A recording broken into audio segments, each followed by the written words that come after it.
Yo guys, what is going on? JPS back for another video, and today we're going to be reacting to clips you've never seen before from the Graham Norton show.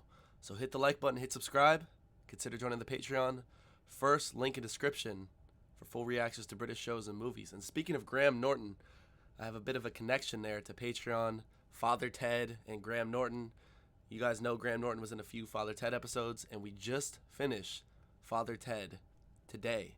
As you're watching this video, the final episode to Father Ted was just posted on Patreon, along with every other episode, along with tons of other British movies, along with tons of other British shows. So if you're interested in joining, first link in the description. I would really appreciate the support. But that was really one of my first introductions to Graham Norton. We've reacted to a few Graham Norton compilations, and I've really enjoyed the show and the guests. One of my favorite guests, I think, is Miriam Margolyes. Maybe I got that last name right. Maybe. Who knows? But let's get right into this. This is something, when we have a big star like you, what we like to do is, if there are fans who've travelled, to give them the opportunity to ask some questions. Now, who have I got first? I'm looking for Victoria Campbell. There's Victoria Campbell, excuse I. Okay, now stand up, Victoria. Good luck, Graham. Thank you. Stand up, Victoria. Be careful, Graham. So you're Victoria. I am. And where are you from? Bristol. Bristol? That's brilliant news, isn't it? Here's Robin. There he is. There he is. Look, he's quite close. He's still quite far away. Back. What would you like to ask him? Robin, your friend Lance Armstrong is back in Tour de France? Yes. Is that anything you consider yourself doing? Me riding the Yeah. Tour de France? Wait a minute. Yeah. That's your question. That's a one question. You want to know if he's going to enter the Tour de France? Call me psychic host. I'm guessing no. If they ever have a super heavyweight category, yeah, that'd be great. Oh, no, I ride bikes. I ride for, like, the farthest I've ever been is 80 miles, and a lot of French riders were going, "You pussy, get out of here, don't go." Where's Andrew Goss? Andrew Goss. Hello, Andrew. Look at you. Now, where are you from? Edgware. And what's your question? Hi, Robin. I just wanted That's to Robin. ask. I'm Graham Norton. I'm here every week. This week's special for him. Hi, Robin. In the past, you've made a documentary about one of your passions, dolphins. Is this going anywhere? And I just wanted to know whether you are planning to make any films about any of your other interests. Well, thank you. Thank you. I am. Oh, wait, he is. I am, and they'll be on sale in adult movie stores. One of them is called Goodwill Humping. But thank you, yes. Have you Your really other interests, thank you. Have you really made a film about dolphins? I did a documentary about dolphins. I got to swim with them in the open sea, which was pretty great. And I actually got bitten by a dolphin, which is hard to do. And the guy accused me of putting my finger in his blowhole. I went, I know that's not good. That's not going up to someone on the street going, "Mind if I put my finger in your ass?" "Hello, nice to meet you." I went, "No, I didn't put my finger in his blowhole, no." Where's Olga? Olga. Oh, she's right here. Oh, right, Olga's here. Up you get, Olga. Hello. And where are you from, Olga? Hello, Graham. Hello. Hello, Robin. I'm from London. She's from just general London. I think Olga has a surprise for us. I do indeed. I think so. I'm sensing. I have a funny feeling it won't be a surprise. Having grown up in San Francisco, I don't think so. What's your question? Robin, you and Mrs. Doubtfire were a tour de force of cross-dressing. Thank you. You're inspiration to us trannies everywhere. Thank you. Thank you, Olga. Robin, who is your inspiration in stagecraft? Well, Been actor studio. Yeah. Someone just got a text well, as well. I Is it you? would say RuPaul, to me, is God's gift. I think, if for those of you who don't know who RuPaul is, imagine Kobe Bryant with tits. But I think that, for me, and Dame Edna for just pure comedy. Yes. Yes. Thank you very much, Olga. Now, But Olga! You were on a plane going to America? that's right. It was Air New Zealand. That's right. Yes. And South they got Airline. whisked off. They got whisked off on a little Oh, that sounds trolley. good. That's a hell of a service. All I got was a glass of champagne.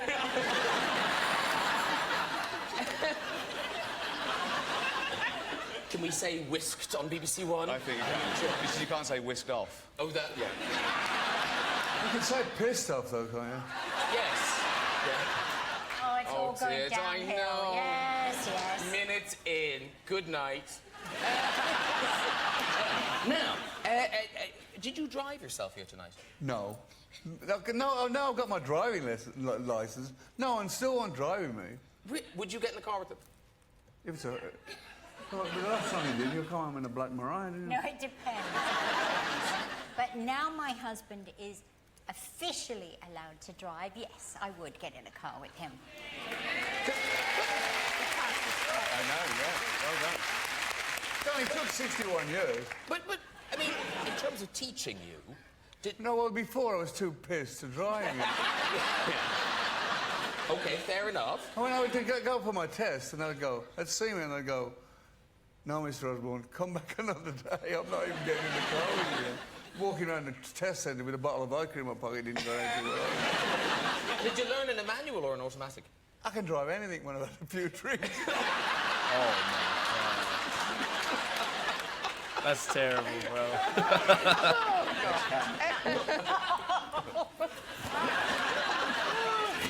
Anything you can use yet? No. We should have the blue channel, shouldn't we? Is there anything that can go on BBC One? Not yet. You've just had a promotion. It's all DVD extras. I know. You amaze me. You do. No, you're like a sort of Gordon Ramsay figure in my world. Thanks. Well, no, but you don't. Oh, thanks. Because you are so... I don't know We if... got Stephen Fry and Bill Bailey. My two of my favorite... Well, Stephen Fry is my favorite QI host, but Bill Bailey's one of my favorite guests, for sure. You feel busy? You seem Patreon. incredibly busy. I pack a lot into the day. I suppose that is true, yes. But you do dramas, travel documentaries, books, time-consuming stuff. Yes. People seem surprised by it, but I think it is only because I'm hungry for it. If you're anxious and keen to do things, you do it. When people say there aren't enough hours in the day, it's never true. No, I agree. Yeah. Completely. No, you have, it seems you have one of those brains that just absorbs things quite easily and retains them. I tell you, though, there are all kinds of things that everybody in this room knows that I'm completely ignorant of. This happened to me by the journalist the other day. They said, so what do you think about Katie Price? I said, I don't know who she is. I really don't. When he said Jordan, I did know. I did know there was a woman called Jordan. I'd heard of her. I don't know who she is. But that's the sort of ignorance that makes you seem even clever. But as a callow youth yourself, famously you were quite wild in school and got expelled and things. Yes. But you'd expect to be, because Bill, you were a bit of a swot in school. Student, weren't you? I was, yes, for many years. I was a SWAT. You were good at everything. Yeah, I found it quite easy. It came quite easily, you know, there's this affinity for languages and studying, and I just didn't really take it seriously. And you'd quite a kind of juvenile obsession with drugs and things that could get you high. Yeah, well, that's right. There was always this myth that if you smoked nutmeg, you know, that you could somehow get some sort of trip, some hallucinatory... Yeah. So I got all the nutmeg out of the spice rack in the kitchen and sort of put it into some cigarette papers. And all I just got a rather sweet breath for several days. And then the other thing was dried banana skin. Yes. There was this sort of... Oh, yeah. It was a ludicrous There myth. is nothing on this earth like... they're now called in-betweeners, you know, that sort of age person, when they solemnly go, apparently, and you can lean forward to go, apparently, and this is what I heard, apparently, if you take the wax from a dog's ear, right, and you put it on like an agar lid or an iron and you warm it up and you breathe in the fumes, it's like the most amazing high. Apparently. You know, yeah. apparently. So you do it, and then... Yeah.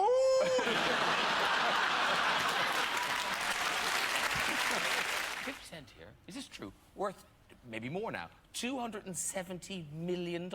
I'm trying to, go up. Doing very well. That's more money than I make in a year. 207. How did you do that? I sold him water. No, seriously, it's water. He's a water millionaire. You are, aren't you? Yeah. Yeah. How thirsty were those people? What do you mean? You mean you put your own name on water, or you No, I found invested in vitamin water. A company that sold the Coca-Cola. It did pretty well. But you made, was it 100 million? It did pretty good. That's incredible, isn't it? And is it true now that you're going to bring out your own range of condoms? I was exploring the idea.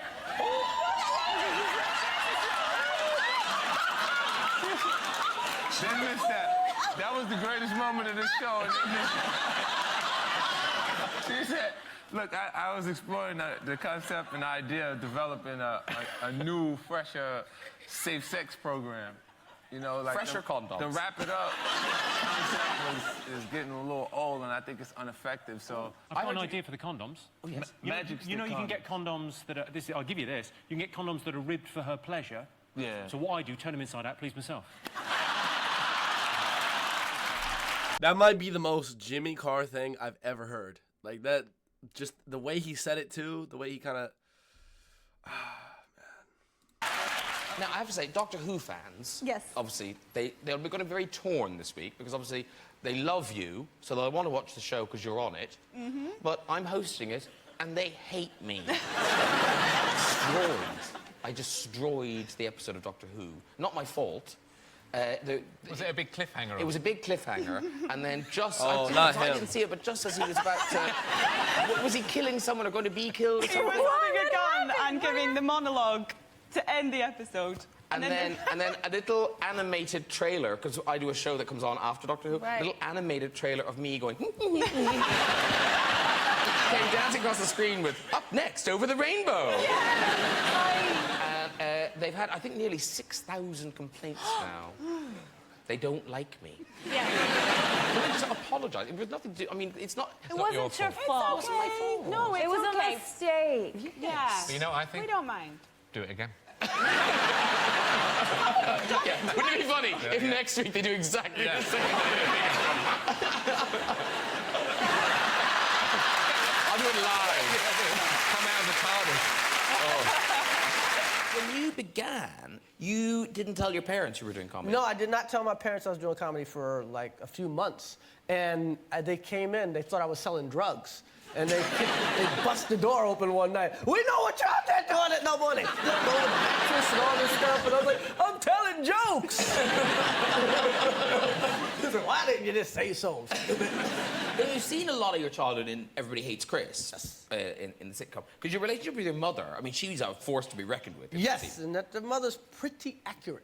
It's not really an exaggeration. My mother is a ghetto snob. So you can be from the ghetto and still be a snob at the same time. So my mother would do things like send me to get ribs, right? But give me a different bag because she didn't want anybody to see the rib bag coming back in the house. We don't want people to know we eat ribs. I love that, like, because you think a lot of parents would, encourage their children's kind of high aspirations. Yes. But like you told your mom, When I was a kid, before I wanted to be a comedian, my dream was to be the president of the United States. It's the only real job I ever wanted. Okay? Only time I wanted an office. I wanted to be the president of the United States. And I told my mother, and she's like, you better not, you'll get shot.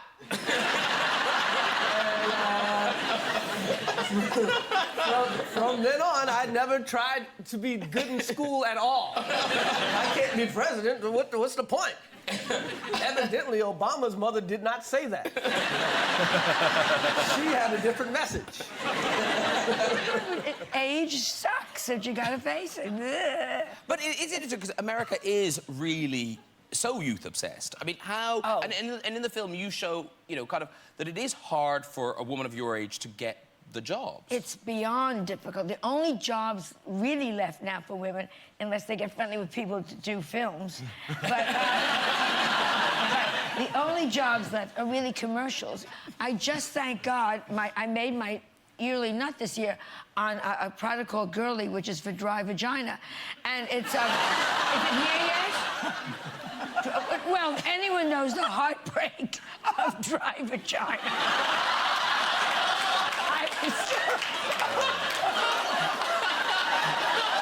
I was perfect for it. Camels follow me home.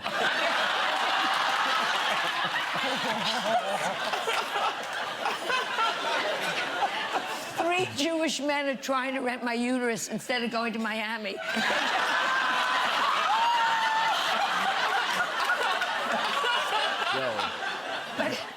And there's... But thank God for these commercials. There's one called Zestra. Has that come here yet? It's like women's Viagra. Has that happened here yet? It's women's Viagra. And they had this big discussion with me. Should they make it in pill form? This is honest to God truth. It was in the newspapers. Pill form or cream, because they didn't know which would do better, and they finally decided, these idiots, will do it in cream, because if it's in pill form in a bar, a man can drop it in a woman's drink and she won't know it. But if you're in a bar and a guy goes, so where you from?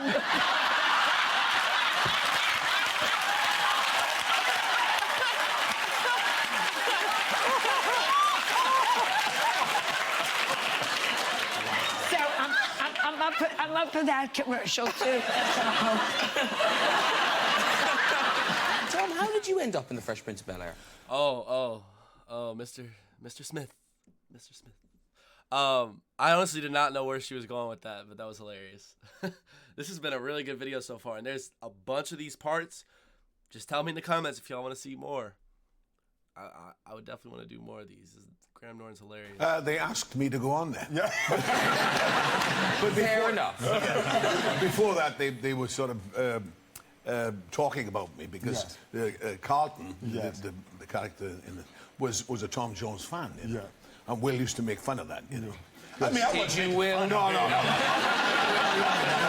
You know, Will, no, what? It was the character. The character was good. No, but I mean, you know, your character was like, you know, cool and slick, and Carlton was trying to do my moves and all this, that, and the other, and then at the end. Well, there you are. Right. Wow. Both of you unchanged.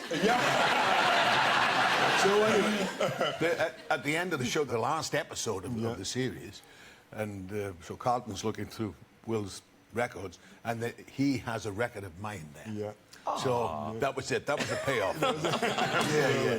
And it's incredible, given you have this phenomenal film career, that Fresh Prince doesn't go away. Listen, that every country in the world, that is the thing that I am most known for. No matter how big the movies get, it's the Fresh Prince everywhere. And does that bug you, or is it... Listen, man, as long as they screaming Will, I'm cool. But it's funny, because Alfonso Ribeiro, who plays Carlton, when we first started the show, we were trying to come up with names for the characters, and we're going through and we're talking about it, and Alfonso pulled me aside. He said, man, let me tell you something. He said, whatever your character's name is, people are going to call you that for the rest of your life. He said, make your character's name Will Smith. You know, and he was so right. And, you know, when we go out together, people are like, Will, Carlton. In fairness, Carlton's better than Alfonso. I know. That's what he was thinking. I can correct this. Yeah, that was a banger, bro. Graham Norton, I was wondering this throughout this little montage. Is like, how does he keep such high energy? Man, he looks older in this picture though. But I need to look up some stats on the Graham Norton show, like how long he's been doing it, how often it goes on, things like that. But interestingly enough, in Father Ted, where Graham Norton's featured, he's featured multiple times, but in one of the episodes specifically, there's this depiction of him being this high energy, absolute annoyance. And I just find that funny, because that seems to be the general gist of when people are making fun of Graham Norton. They're like talking a high pitched voice, super fast. He gets a lot of, that's what happens. I mean, when you're a host like that, you're going to get a lot of hate, especially when you're like a specialized host like he is. But I think he does a good job. So yeah, it was a really entertaining video. Like I said, there's a bunch of these different parts, so if you guys want to see part 2 and so on, let me know in the comments. But with that being said, hit the like button, hit subscribe, and I'll catch you all in the next one. Peace.